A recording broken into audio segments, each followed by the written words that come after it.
KSAD Maruli sorot kinerja Dandim dan Rem Kapolda Lampung, buktikan korban terima setoran. Kepala Staf Angkatan Darat, KSAD, Jenderal TNI Maruli Simanjuntak menyoroti adanya persoalan di tingkat bawah dan akan melakukan evaluasi besar-besaran. Ia menegaskan bahwa evaluasi menyeluruh terhadap jajaran Korem dan Kodim akan dilakukan untuk mengungkap kelemahan koordinasi antara TNI dan Polri di lapangan. Evaluasi ini dilakukan untuk mengidentifikasi adanya kelalaian serta memperbaiki koordinasi antara TNI dan Polri agar kejadian serupa tidak terulang di masa mendatang. Jenderal Maruli merasa heran bahwa Dandim dan Danrem di Lampung tidak mengetahui adanya praktik sabung ayam yang dibekingi oknum TNI. Kita juga akan mengevaluasi mengapa Dandim dan Danrem tidak mengetahui adanya permasalahan seperti ini.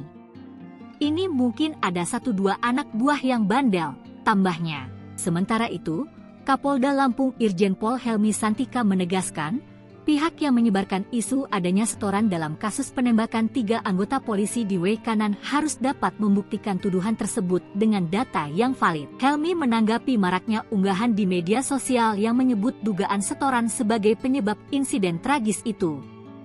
Ia mengakui telah mengetahui informasi yang beredar di dunia maya. Ia menegaskan, informasi tersebut harus didukung dengan bukti konkret, bukan sekadar spekulasi. Buat kami, ini harus dibuktikan, data dan faktanya mana, tegasnya. Oleh karena itu, ia meminta agar isu-isu yang tidak didukung fakta tidak menjadi penghalang bagi proses investigasi yang tengah berjalan. Tolong berikan kepada tim kesempatan bekerja secara leluasa, pungkasnya.